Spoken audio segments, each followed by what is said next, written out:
Jon Stewart used to be Comedy Central guy, The Daily Show, right? And he was like notable for like taking out Tucker Carlson and other takedowns of like Bush and Trumpy. He was like that guy, right?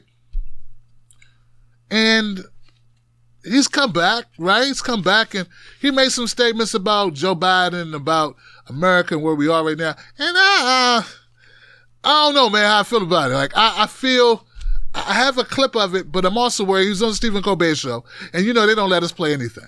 If I play the clip, they'll probably stop my stream. Okay? I think they probably will stop the stream. I was going to run it, but I think better of it. So can I tell you what Jon Stewart said that made me like kind of like worried? Like it really strikes me the wrong way. Let me tell you, okay? During an appearance on the Late Show with Stephen Colbert, Jon Stewart revealed that he initially supported Bernie Sanders and Elizabeth Warren. He compared the 1918 pandemic to the current pandemic. Now, first of all, just saying that he preferred Bernie Sanders and Elizabeth Warren, I got a problem with it right there because it sounds to me like you're hedging. Like, to me, they're not the same. They never were the same. And I know, I don't want to go back. You know me. I got PTSD when it comes to Bernie with this election, both 2016 and this latest election, the primaries. I'm still struggling to get through it. I'm in a support group. We meet every Thursdays and Sundays for 15 minutes. Go in a dark room. I drink wine for a straight 15 minutes straight. Then I stumble out. But here's the thing, guys. I feel it is a punt. It's a throwaway to say it's a person who doesn't want to really have controversy. I like both of them. Elizabeth Warren didn't stand up for the same policies. So I hate when people say, I like Bernie and Elizabeth. It's like, they cover their asses. They don't want to be judged, okay? They don't want to be judged. So I got a problem with that, okay? But I'm going to let it go, but just let it know this gave me a bad idea of Jon Stewart. Why be a coward, Jon? Stand for something. And stop acting like they're the same. Especially as contentious as this election got, where one of them was saying the other one was a sexist. One of them was complaining how people were calling her a snake when she did that. Or when she backtracked on Medicare for All. How can you like both of them when one of them betrayed the ideals of the policies that they're supposed to support? But anyway, okay.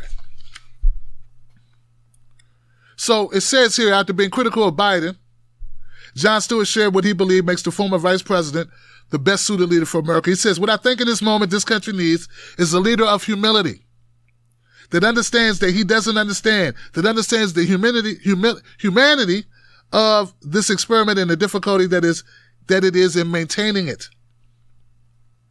It gives me hope that maybe he is the man of the moment.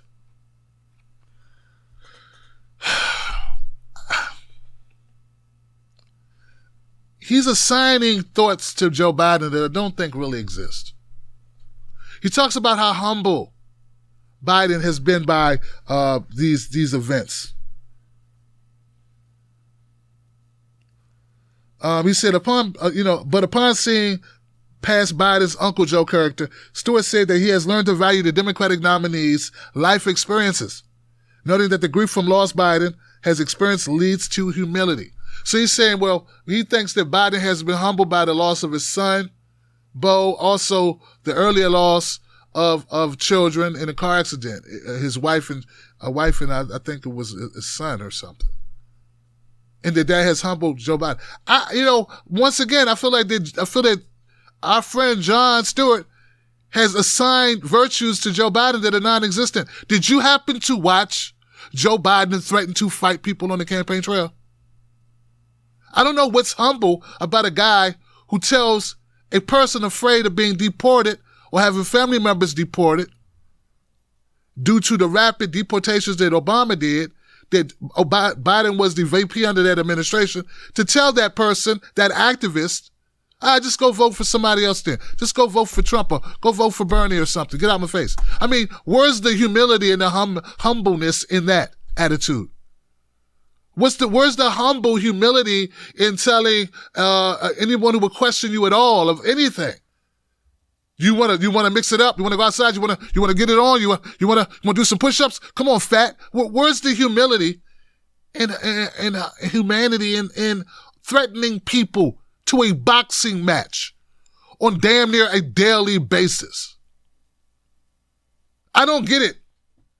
Why come these people just can't say, hey, Trump's even worse in my opinion? Because they can't keep it real. They're afraid to tell the unvarnished truth, so they color it. Jon Stewart, if you like Bernie Sanders, and if you arguably like Elizabeth Warren as much or whatever the hell, dude, you can't tell me Joe Biden is the epitome of humility. No. And not maintain like credibility with us, with people who can think.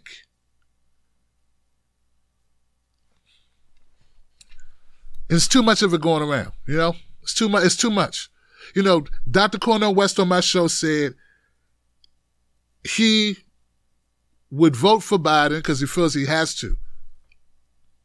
But he would never lie about who Joe Biden is or what Joe Biden's done or for Joe Biden.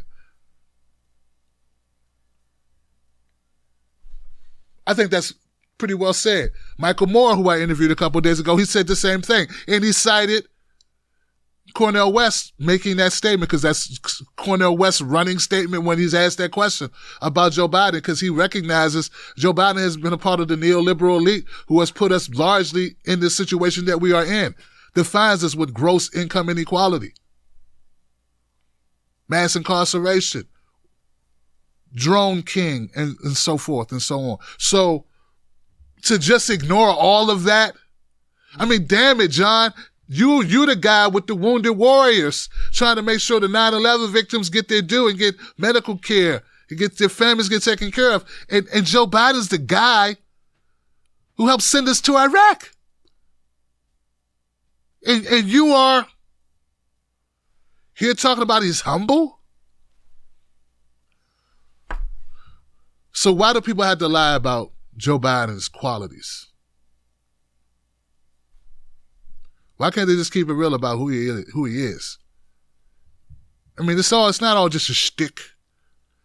And many times during this interview with Stephen Colbert, he talked about the shtick that Joe Biden's been doing, the Uncle Joey, Uncle Pops, the pop shtick, and the good old guy, all that shit, that fake veneer, the massaging of women's shoulders who are not his wife, the smelling of hair, the unwelcome touching of children, all of that. It's indefensible, man. But to just dismiss it as an act, a shtick that you don't like, that's not enough. This is the way I put it. This is the way I'm putting it, guys. And remember, I understand people's apprehensions about Trump and about Biden. I get all of it. We're in a bad situation. I mean, it makes you want to say F me, man, to even have to choose between the two. And look, I feel for you. If you're a person trying to grapple with it, I get it. Search your heart and choose what you think is best for the country, the direction you want to go. But this is the way I look at it. And look, I say voting for Biden, for those who are going to choose to vote for him, it's not about getting something. It's not. He's not the guy. Stop lying that he's going to do all these great things. He's not. He has never demonstrated that he's going to do great things for poor people, for working people, for black people. He's never demonstrated that, okay? He's never, ever demonstrated it. He just hasn't. He's been on the wrong side of NAFTA, wrong side of war, wrong side of mass incarceration, wrong side. You don't choose Joe Biden because of what he's going to do. You choose Joe Biden because what you think Trump's going to do. And that's a fair assessment to make. Maybe you fear what Trump will do in a second term that will ante up the freaking fascist moves that he's already making. The horrible trade deals that he's already making. The bigotry and the hatred that he's already unveiling. All the garbage that comes with Trump. At least that's more honest in my opinion. It's to avoid something with Trump, not to get something out of Biden. I don't think we get anything out of Biden.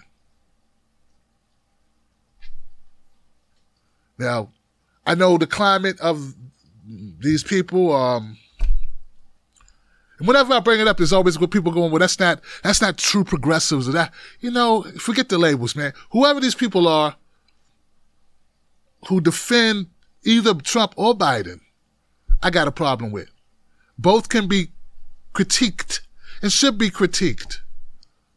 It's not a good choice. Neither one is a good choice. But if we're going to say it clearly, say it plainly.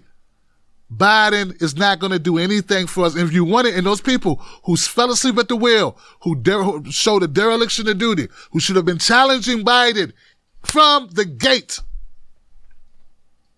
From the gate. From the first day of the first debate during the primaries, but preceding the primaries, you should have been challenging Joe Biden on what he was going to do for our for our community, for the black community, for poor people, for trans, gay, LGBTQI, whatever your concerns are. Instead of sitting back and waiting for him to be the only one left after they coalesced around him, and now you want to hold his feet to the fire. That to me is idiotic. It made no sense. It's like half of you only did it because now you want to be a part of the election cycle conversation, the news cycle. That's how I see Joe Biden.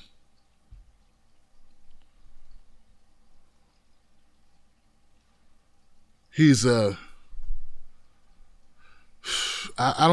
don't see a win in either one of them.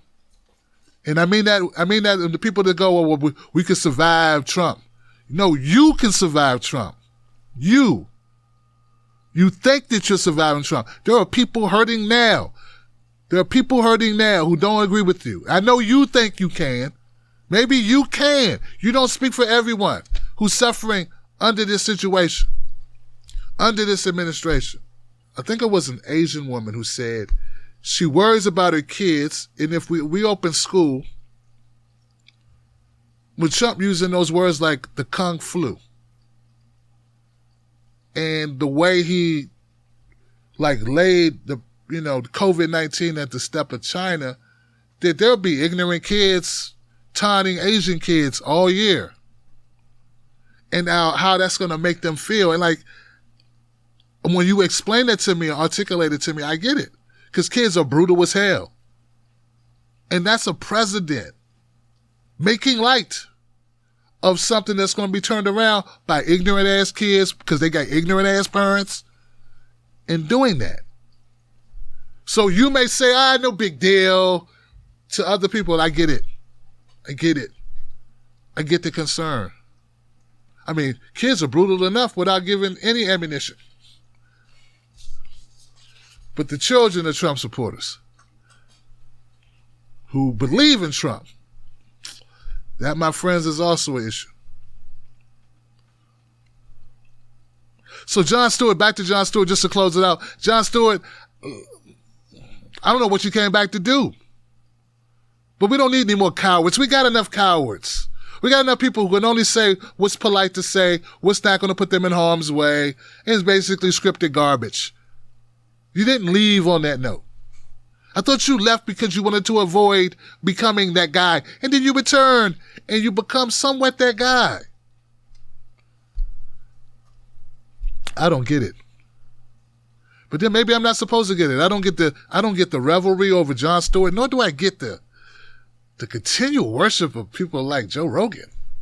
I don't really get it. I don't see where it's so insightful about the guy.